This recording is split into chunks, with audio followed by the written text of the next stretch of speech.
Assalamualaikum warahmatullahi wabarakatuh. Perkenalkan, nama saya Iram Haikal Majid Faizal dari kelas 11 MIPA 7, program percepatan. Yang pertama, Jepang berhasil dalam menaklukkan dan mengebom pangkalan perang di Amerika di Pearl Harbor, Hawaii, walaupun ini tanpa ultimatum. Dengan keberhasilan ini, Jepang berupaya untuk menarik simpati masyarakat Asia dan menjadi lebih percaya diri untuk mendapatkan bahan baku sebagai keperluan industri di negara-negara Asia, salah satunya negara Indonesia.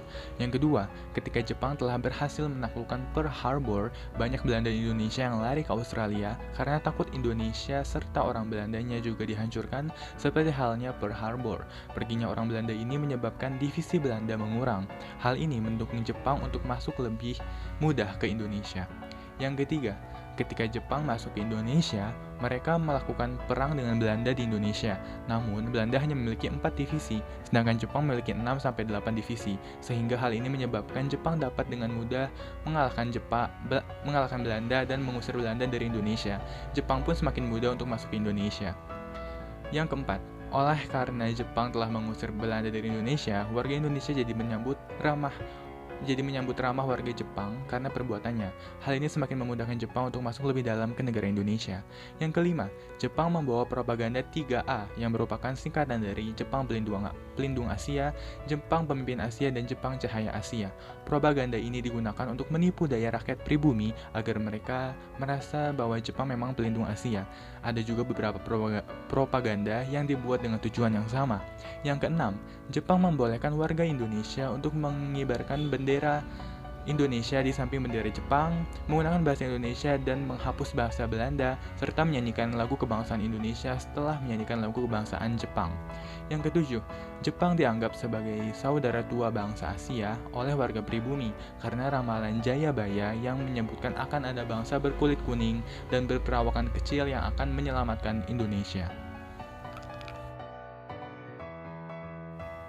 Yang pertama, penyebab utamanya, Jepang memiliki asumsi yang telah terpengaruhi oleh kondisi sumber daya Jepang yang sedikit dan kurang, yaitu perang tersebut akan berlangsung singkat karena Jepang tidak akan berhasil jika perang berlangsung panjang.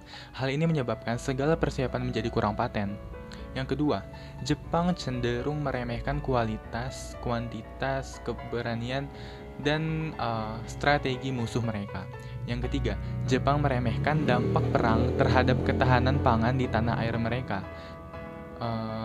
Produksi pangan dalam negeri Jepang, terutama beras, itu tidak memadai. Sebelum perang, rakyat Jepang sudah kekurangan berbagai bahan pangan. Yang keempat, Amerika Serikat berhasil menyadap informasi dan kode tentang peperangan yang telah disiapkan oleh Jepang. Alhasil, bocorlah serangan kejutan dari Jepang dan Amerika Serikat dapat bersiap lebih lagi. Yang kelima, diaktifkannya mode radio senyap selama operasi menyebabkan kerugian besar bagi Jepang karena kurangnya komunikasi selama perang. Yang keenam, terjadinya peledakan bom atom di Hiroshima dan Nagasaki di Jepang oleh Amerika Serikat pada tahap akhir Perang Dunia II yang menyebabkan banyak warga negara Jepang tewas. Yang ketujuh, Jepang banyak mengabaikan ultimatum yang diberikan oleh Amerika Serikat untuk menyerah.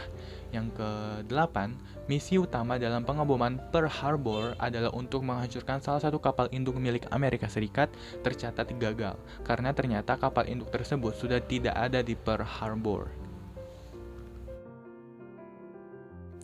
Yang pertama, Jepang didesak sekutu pada 1944 karena beberapa wilayah pertahanan Jepang telah jatuh ke tangan Amerika Serikat dan Jepang pun melemah serta semakin terpuruk. Yang kedua, pribumi bosan karena Jepang terus menipunya, jadi rasa percayanya hilang. Yang ketiga, Jepang mencoba mendirikan PPUPKI atau Dokuritsu Junbi Kosakai dan PPKI atau Dokuritsu Junbi Inkai dengan tujuan untuk merumuskan kemerdekaan Indonesia tepat setelah kemenangan Perang Dunia II, serta mengembalikan rasa percaya warga pribumi. Yang keempat, pembentukan BPUPKI dan PPKI yang awalnya hanya dibentuk sebagai tipuan Jepang justru menghasilkan banyak hasil yang menguntungkan bagi kemerdekaan Indonesia. Yang kelima, oleh karena pengeboman di Hiroshima dan Nagasaki, Jepang menyatakan menyerah kepada sekutu.